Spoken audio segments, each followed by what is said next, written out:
In this video, we are going to watch a game in which I won for the first time an international master. Hello and welcome to another video at Better Chess Academy, your go-to destination for mastering the game of chess. Today, we are going to see a spectacular game played by me against international master Cabarkapa from Serbia in the Kavala Open 2017. So we are going to see theory on the French defense, some interesting variations, and also how my opponent could finish the game easily against me. And finally, how I managed to turn the tables and win in the end.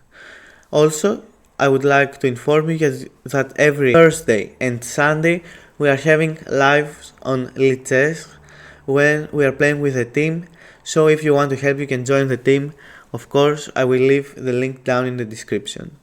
So, we are ready to go. So, in the game I had the white pieces. The opponent was Cabarkapa Novak from Serbia, international master. I started with e4, e6, we have the French defense, d4, d5, and here I chose the variation with knight c3, which I think is the best continuation if we want to play for a win. The opponent played knight f6, he could also play the Rubinstein variation d takes c4 or the Winawer variation bishop b4, but he chose to play knight c6. And here we have two choices. We can play either e5, which is what I played in the game, or bishop g5. Both of them have a lot of theory. I chose to play e5, knight fd7, and now an important move we should make is f4. This move helps us because sometimes in the future we want to play the move f5. So, opponent played the pawn lever c5, knight f3, knight c6, bishop e3, and now black has a lot of options. One of them is to play a6, when we should play queen d2, and after b5 we have two options. One of them is to take the pawn, and after bishop takes c5 we play bishop d3, queen b6, and now bishop f2. This is what Nagy recommends in his book Play e4 against the French, the Caro-Kann and the Philidor. And here an interesting move which is not mentioned by Nagy is h6. What he mentions in the book is that after bishop b7 and castles, takes, we have the strong square d4, a very important pattern, strategical pattern in the French. After h6, however, we can play castles, but the point of the h6 move is that after the exchange on f2, black can play g5 and have some counterplay. And after g3, g4, knight d2, and these moves, the position is unclear according to the engine. So, after h6, an interesting move is to play a3. We play some moves on the edge of the board. Also, after b5, instead of taking on c5, we can also play an interesting move bishop e2 to castle short side. After queen b6, we play knight d1 to open the line for the pawn, and after b4, we have the interesting move c4. Now black has two options. B takes c3 is the most played one, but after knight takes c3, rook b8, we have the best move is rook b1, and white has scored 4 out of 4 wins, so we have 100% success. What black should play on c4? Probably the best move is to take on d4, knight d4 to make some exchanges, to play bishop c5, and after taking, he should not take the pawn, but he should play bishop b7, the only move that keeps the balance, knight e3, knight e4, queen d3, bishop b5, and after rook d1, an interesting novelty for black is to play b3. So, let's return to the game, but let's see one another possibility for black is to play queen b6. Here the move for white is knight a4, and after queen a5 we play c3, and after taking it's very important to play the intermediate move b4. If you want to watch some theory on the French, you can comment down below and we can watch in a future video. So, in the game he played bishop e7, and I played queen d2, which is still theory. And after castles, what we should always remember is that we should not play the move long castle, because black can play c4 and the pawn storm is coming and black is faster than white. So we should take on c5, and now my opponent chose a very interesting move. He played the move queen a5, which is a rare move. What the theory suggests is if either knight takes c5 and after castles a6, king b1, b5 to take and bishop d3 and white stands slightly better, and if bishop takes c5 we play a long castle again, and after queen b6 we take the central square d4 with our knight, and after the exchanges white stands slightly better. After a6 we play the interesting move b3, which is not played so often, and after b5 king b2 we play g3 and knight e2. We develop our bishop and we have control over the d4 square. So what happens after queen a5? What's the idea for black? Of course he wants to take our pawn on c5, but we should also choose what to play here. I chose the move long castle, which is slightly inaccurate even though it's the most playable move. I should play the move a3. So now after knight takes c5, I have knight d4, queen c7, bishop e2, and I castle short side, b5, b4, and after the exchanges we have a better position with white. After a3, probably the best move is a6, but I can play h4, and bishop takes c5, we play h5, and h6 we take, and rook h3. The rook helps both in the attack and in the defense on the third rank.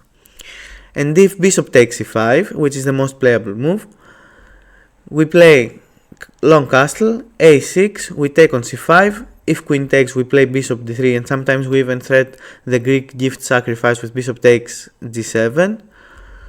And if knight takes c5, we play queen e3, and we want to play knight d4 next. So in the game I played long castle, my opponent played b6, I played bishop b5, again the most played move, knight b4, and now I played again the most played move, which is a3. Another move I could play is king b1, and after takes to play a3, and the idea for black is to sacrifice a piece with rook b8. However, with king b1 we give some extra possibilities to black, and after a3 he can play knight b6, but we have f5 and we are better, and he can also play a6 when we take on d7, take on b4, and queen e1. This is the important move in order to be better with white. So what happens after rook b8? What happens is that we can take on b4, takes, we take on d5, important intermediate move. We are threatening to take on e7 with check. Then the opponent takes, we take on d7, take on d5, and we have an ending with a pawn up, but it's not so simple because the opponent has the two bishops, and we have this pawn on c2, which is weak. We can play rook c1, an interesting move for black is a6, but he can also play rook c3, we are taking on a7, we play knight d4, we give the pawn back, and now after these moves the position is balanced, is unclear. So after a3 he took on c5, and now played a very wrong move. I took on b4. This is a mistake. What I should do is to play king b1 and transpose to the previous position. After rook b8 I should take on b4, take on d5, and again we have this position which transposes to the node that we saw before. What happens very often is that people just take the piece. They take on d7, take the knight, and play knight b1, and now white is a piece up. But this is not the case. Black is much better. After rook fc8, knight d4, and queen a2, and after queen d3 a5, and the pawn is going to come to a3, and after f5, for example, a4, black is winning according to the engine. So what happened in the game is that I took on b4, he took on b4, and I should play knight b1. I played knight b1, but I saw that if I took the knight on d7, he had b takes c3, queen takes c3, and bishop b4, and now I'm losing. Because if the queen leaves the c3 square, the queen checkmates on a1, and this is actually a game between Pietarian and Pitcajo. So black won this game, white resigned, and in this position I played knight b1, but he just took the bishop, and now we have black has extremely good attacking possibilities and also is a pawn up, so it's just a lost position for white. But let's see how the game continued. I played knight d4, queen b7, g4. I started attacking from the other side because we have opposite castles. So after a5 I played the wrong move b3 because generally speaking we shouldn't play on the side that the opponent is attacking us because we create extra weaknesses. So he played a4, of course, I took, he played knight b6, knight b3, knight c4, queen d4, he took the pawn, and he organized an attack. I exchanged some pieces, queen b2, queen a6, and a very nice regrouping from my opponent. He played rook c8 and rook a8. I played king c1 so that I can play with my king on the other side. Rook a2, queen b1, queen a3, king d2, and now my opponent played slightly inaccurate. He chose the move rook b2. What was winning is rook c8, and after rook c1, bishop a4, and I'm completely lost. He played in the game rook b2, and now are we losing or do we have a possibility to play for a draw somehow?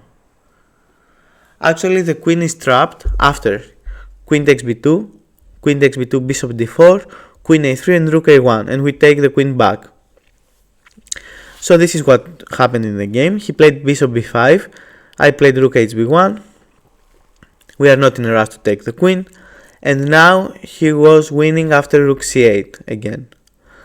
What happened in the game is that he played f5, a strange move, I guess, because as we said before, we shouldn't play from in the side that we are worse, in the side that our opponent is attacking. So after f5, he gives me some chances to take a draw. I took the pawn, I played bishop b2, and now I'm forcing him to take on a1 finally. I should take with a bishop, I took with a rook, and after rook a1, he played bishop f1, which is slightly inaccurate. What he should play is bishop d7, and after knight d4, bishop c5, e6, bishop c8, and bishop b2, the position is balanced. He has a pawn up, but I have a strong knight on d4, I have a strong pawn on e6, and if he takes the knight and the pawn, we have opposite colored bishops, so drawing chances increase dramatically. After bishop f1, I played knight d4, bishop h3, knight c6, bishop f8, e6, now I threatened to play e7, he played there, and now I wanted to exchange some pieces. He exchanged, and now I have a very strong knight on e5, and his extra pawn doesn't matter because all the pawns are blocked. So he played bishop g4, I played knight c6, I threatened the pawn on b4, I took, bishop f3, king e3, and now there is only one move that makes a draw. Can you find it? It's bishop d1, and after king d4, black has to find another move that it's the only move that makes a draw. And the move is h5. Of course, passed pawn should be pushed, so after h5, king takes d5, h4, e7, bishop h5, knight d3, h3, knight f2, h2, king d6, bishop e8. It's a draw. It's a drawing position, but he played bishop e4, which is a mistake, because now I can play king d4, the only move that wins, and after h5 and king e5, bishop f3, e7, king f7, king d6, bishop e2, I took the pawn, and after bishop b5 I played the move c4.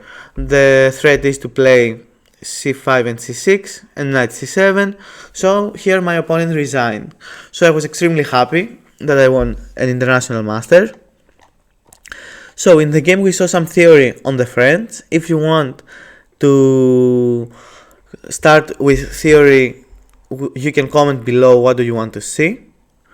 And also we saw some attacking possibilities for black, how he should win, and how to play the endgame with passed pawns. So this was the video for today.